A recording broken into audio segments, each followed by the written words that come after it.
বাংলাদেশের গোপালগঞ্জ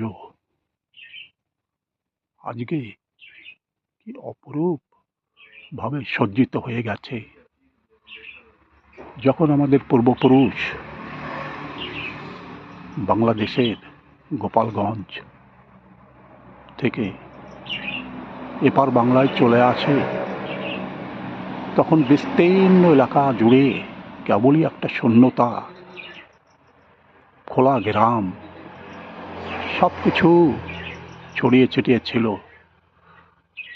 দীর্ঘ সময়ের পর যখন সেই গোপালগঞ্জে পা দিলাম, দেখতে পেলাম কি অপরূপ সৌন্দর্যের মধ্যে এই গোপালগঞ্জ বাজার, পাশেই পুলিশ ফাঁড়ি, যেখানে হাজার হাজার পুলিশ, সেখানে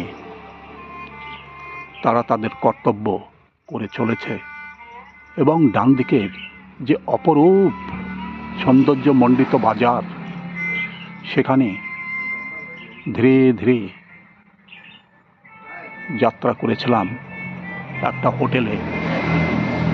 অতুলনীয় সে হোটেলের খাবার দাবার, সেখান থেকেই যাত্রা করেছিলাম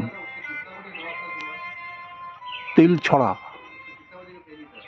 স্টেশন, বাস স্টেশনের দিকে, এবং সেখান থেকে ঠাকুরনগর। গোপালগঞ্জে ফেলে আসা সেই যে দিনগুলি, গ্রামের ঘরবাড়ির মধ্যে যেখানে পড়েছিল অপরূপ সৌন্দর্যমণ্ডিত যে বাগান, ফুলের বাগিচা, সেখানেই এমন চমৎকার ফুলের সমাহার, যেটা বারবার হৃদয় কন্দরে ভেসে ওঠে এবং মনের আঙিনায় যখন সেগুলি ভেসে ওঠে, দাদু ঠাকুমা যখন গল্প করেছে দেশের বাড়িতে কত অমূল্য সম্পদই না ছেড়ে তারা একদিন এপার বাংলার উদ্দেশ্যে পাড়ি দিয়েছিল, এবং এখানে এসেও যখন ধীরে ধীরে এই ফুলের সমাহারে সজ্জিত করে দিয়েছে, তখন হৃদয় কন্দরে আবার ভেসে ওঠে সেই দিনগুলির কথা, যেখানে পড়ে আছে এক অপার সৌন্দর্যের সমাহার, এক স্বর্গীয় আনন্দ। এই ফুলের মধ্যেই পাখিরা এসে মধুর স্বরে ডাক দিয়ে যায়। এই ফুলের মধ্যে প্রজাপতি একের পর এক এসে বসে, এবং তারা এক ফুল থেকে অন্য ফুলে যখন উড়ে উড়ে যায়, কি চমৎকার তাদের দেখতে পাওয়া যায়। তারাও যেন আনন্দে বিভোর হয়ে এ ফুল থেকে ও ফুলে নেচে নেচে বেড়ায়।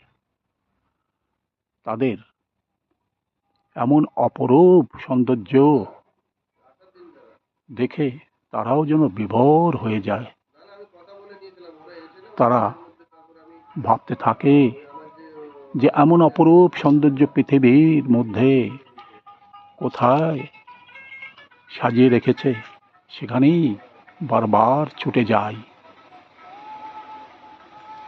এখানে কল্কি ফুলের সমাহার, যেগুলি কি চমৎকার রূপে ফুটে আছে। এই ফুলের সৌরভে চারিদিক আমোদিত হয়ে আছে, এবং কোনোটা ছোট, কোনোটা বড়, বিভিন্ন প্রকারের এই ফুলগুলি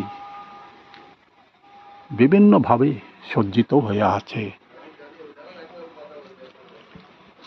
এখানে যে ফুল দেখতে পাই, অসাধারণ অসাধারণ রূপরেখার মধ্যে সৌন্দর্যমণ্ডিত হয়ে কি অপরূপভাবে ফুটে আছে। যা দেখলে পরে মৌমাছি প্রজাপতি একবার নয় শতবার এখানে ছুটে আসে। এর নিচেই পড়ে আছে ছোট্ট ফুলের এই গাছটি। সেও ধীরে ধীরে মাথা উঁচু করে নিজের জায়গাটা দখল করবার চেষ্টা করছে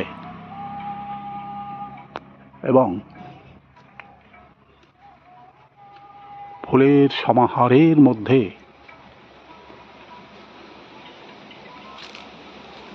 কিছু অন্য গাছও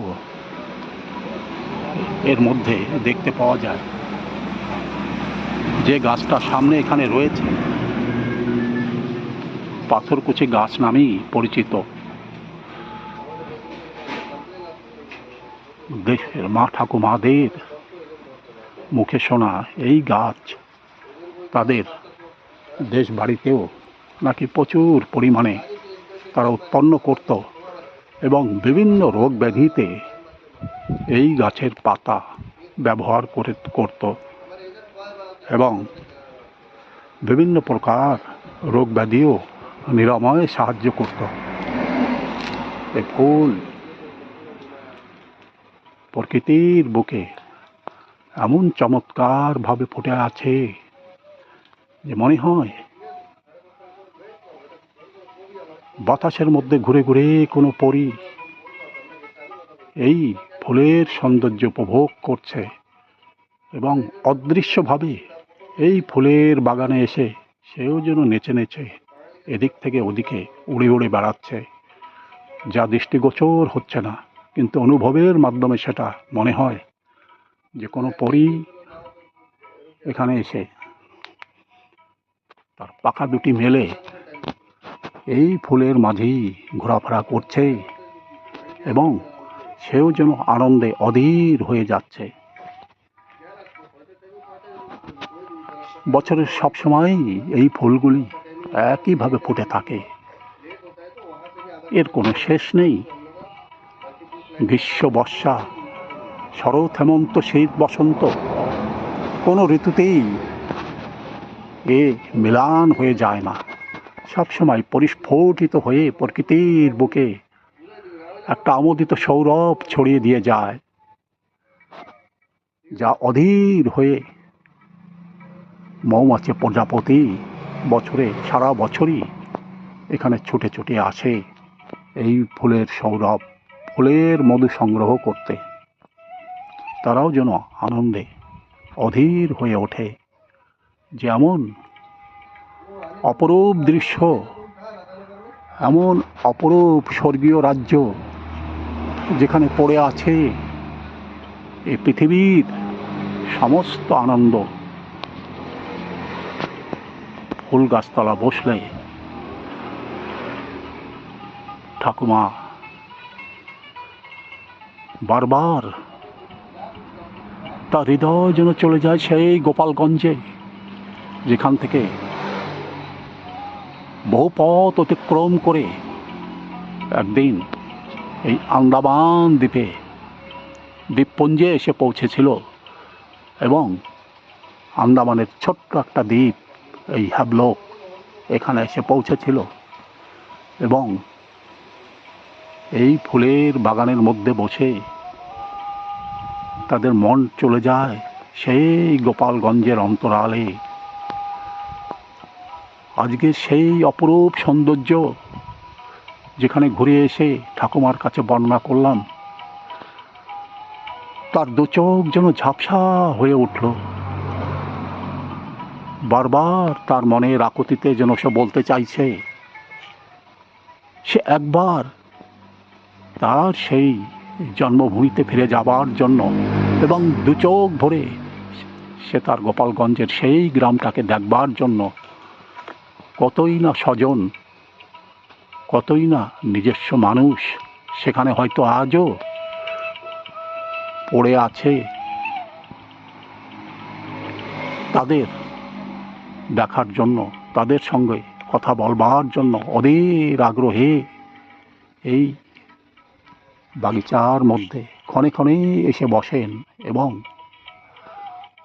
মনের আকুতিকে ধীরে ধীরে বর্ণনা করে যায়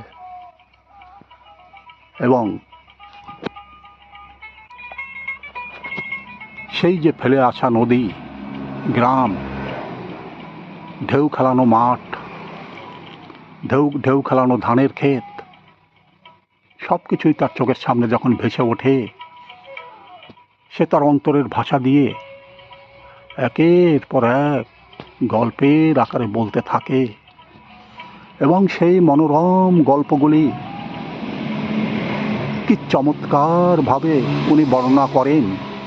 মনে হয় যেন তার চোখের সামনে এই মুহূর্তে সেই গোপালগঞ্জের ছবিটা ফুটে উঠেছে। তার গ্রামের বাড়িতেও এই একই রকম ফুল বাগিচা পরিপূর্ণ ছিল এবং এই ফুল গাছ দেখে তার মনে জেগে ওঠে এই মুহূর্তে যেন সেই গোপালগঞ্জের সেই বাড়িতে, সেই জন্মভূমিতেই বসে আছেন এবং তাদের স্বজনদের জন্য সে বলতে চাইছে যে সুদূর আন্দামানের থেকেও আজও তোমাদের কথা ভুলিনি। তোমরাও যদি একবার সুযোগ পাও, আন্দামান এসে ঘুরে যাও। গ্রামের স্বজন, গ্রামের বন্ধু বান্ধবী কে কোথায় ছড়িয়ে ছিটিয়ে আছে আজকে সবার কাছে অজানা। তাই এই ছোট্ট ভিডিওর মাধ্যমে যদি তাদের কোনো একজনের কাছেই মনের আকুতি পৌঁছে যায়, তাহলে অন্তত একবার এই ভিডিওকে লাইক, কমেন্টস এবং শেয়ার এবং সাবস্ক্রাইব করতে ভুলবেন না এবং কমেন্টস বক্সে আপনার বক্তব্য, আপনার মতামত জানাবেন, যাতে করে পরবর্তী ভিডিও বানাতে একটা সুন্দর রসদ আমরা হাতের কাছে পেয়ে যাই। অবশেষে সমস্ত বন্ধু দর্শকবৃন্দকে নমস্কার এবং ধন্যবাদ।